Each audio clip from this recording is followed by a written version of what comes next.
weekend. Detroit going out to Philadelphia. This is a Dan Campbell. Take him to the deep, dark abyss. The Lions can beat you in a multitude of ways. Offensively through the run game. One of the best play-action teams in the NFL. I got the Detroit Lions whooping the Philadelphia Eagles by double digits. Put a whooping on them. Wow. Billy, it's busy in Philly Corporate Willie.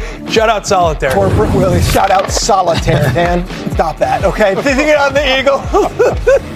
A.J. Brown is venting about his role in the offense.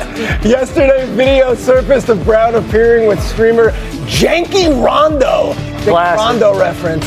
At one point, the gamer asked Brown if everything was going well. He responded with the quote, "I mean, no, where have you been? Family is good, everything else is good. It's a bleep show." Well, take a listen. In that moment where I'm just talking to my friend, having fun with my friend, I'm not apologizing for that.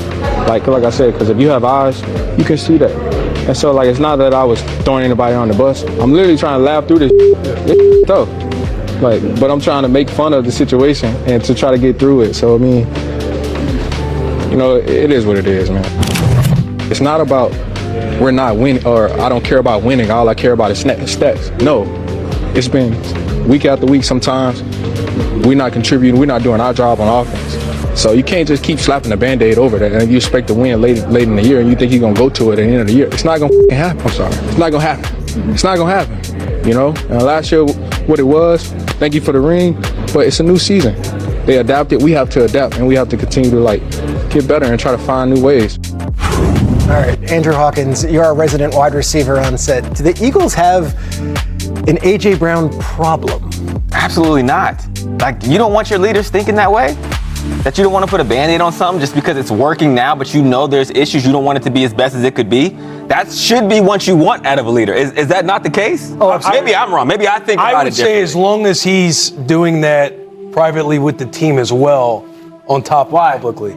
Just because if you're going to be the guy that's giving sound bites each and every week and it's public and everybody's having to answer at these pressers for a lot of the things that feels like's going on internally, if you're A.J. Brown, a captain of the football team and a leader in the locker room, if you feel that way and you're saying that publicly on why you're frustrated, I'm hoping you're pressing the team and challenging the team internally as well. Because then when they hear it echoed publicly, they know nothing's really, this is just our leader speaking on everything he's told us. Yeah, the thing that he said is true. Like, the way they're playing on offense is not sustainable in order to win another Super Bowl. That is absolutely true. I agree with what you said. Like, if you're AJ and you're a captain, that has to be a conversation that takes place privately, and then if it keeps going a certain way, then it can go public.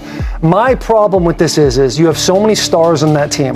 You have Smith, you have Saquon, Goddard, and I mean, nobody has the numbers they want this year, and AJ just seems the one we happen to be seeing this desk every single week and talking about. I like my wide receiver to have a little diva in him. I like him to be like, hey, I need the ball a little bit. I like that. But at some point, especially we're getting in the middle of November, December, it's like the biggest thing is winning. And at the end of the day, at all costs, if your score is just a little bit higher than the other, that's really all that matters. We have what might be the best weekend of the NFL season upon us. The best slate of games. We got the Rams and the Seahawks. We got the Buccaneers and the Bills. We got the Eagles and the Lions.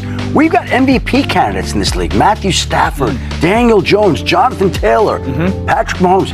And yet, somehow, A.J. Brown, who's a great receiver, who had 2 catches for 13 yards on Monday night, he's morphed into the individual version of the Dallas Cowboys, where somehow we're leading the show with A.J. Brown every single week. How did that happen? It's called chess. Because A.J. Brown should never have 2 catches for 13 yards in any NFL game. I totally disagree with that. Like, first of all, Green Bay defensively gives up the least amount of big plays in football, by far. So, like, having a reaction to Philly's pass game or explosive pass game or AJ's production coming off of that game is silly. I'd be surprised if AJ doesn't have 6, 7, 8 catches this week against Detroit, who's going to play it very differently.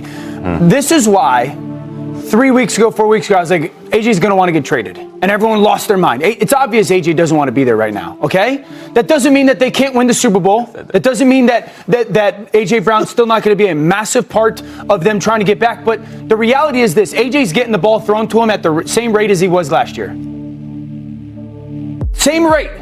It's just not happening at the same level. But he wasn't on with Janky Rondo last year. But because last year this offense was unstoppable. They were doing whatever they wanted all the time. They were breaking historical records in the run game. So it wasn't this conversation. If Jalen Hurts said this, would anyone be making a big deal out of it?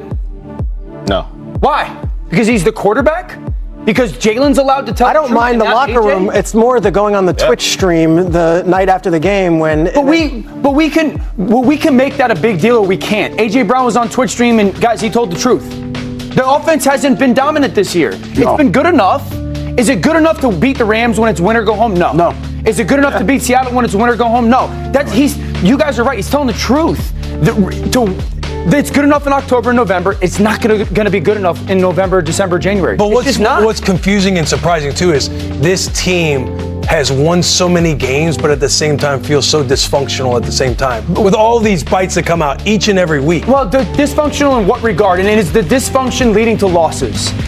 It hasn't yet. It hasn't yet. Offense has been inconsistent. They have not. They've lost twice. They're one of the best teams in the NFL, but it hasn't yet. But there's still this feeling. So I'll give you an example. There's this. Have you read the book 21 Irrefutable Laws of Leadership? There's a law in there. It's called Law of the Inner Circle. Stick with me here. Yep. Your team is either going to be your greatest asset or your greatest liability. And I'll give you a couple examples. The Chiefs last year, when they're winning these one-score games, or the question marks that they've had with injuries, they're 5-4 right now. But it's always this team that can come back into the fold at any moment, because this is a team culturally and leadership-wise that can recenter every week. Lions too. The play color changed last week. That wasn't a massive story. They took an ass whooping in week 1 against the Packers, and there was a lot of quick one. But it's a football team that can recenter and show their identity, because their team, everybody in that building is their greatest asset. Yes. Where it feels like the Eagles at times with the locker room and the players, it feels like there's a liability waiting to happen. I feel like the opposite. Has this organization and this coach and quarterback not proven to us that they can handle it? That they can handle all the noise and all the distraction? They have proven it, but that's kind of AJ Brown's point. It's like, it shouldn't be every time we're in dire constraints we have to pull this thing up. Like, we have to get this consistently where that it's flowing the whole way through. Because when you play the good teams, you're not going to be able to just turn that on. For AJ Brown, to your point about how he played last year or how many times he was targeted, this is a guy that was on track for a Hall of Fame career. Yeah. And that is not the trajectory he's on. And I'm going to pull a graphic here because this is why he would be upset. Okay? Where AJ Brown sits receiving wise in the league versus where Andrew Hawkins sat in 2014. I want you to, like, seriously, we were talking about the level, and it's not about just being individual, like, oh, he's not this, he's not that. What it is this is an asset that does make your team better. I think we see it the same way. I think we're sitting there saying, this is a guy that is highly successful, highly competitive, and he wants both of it. We're all agreeing. We're talking very loud. Taylor, you played, and he has a suit on, so he's bringing his A-game debate. I want to get inside. Reading? Have you read this book? He hasn't read in 20 years. He put the suit on, and all of a sudden he's cool. We usually get coach hunting season right around Thanksgiving. Hunting season started early this year. Brian Daboll this week, Brian Callahan earlier in the year. Now you're starting to hear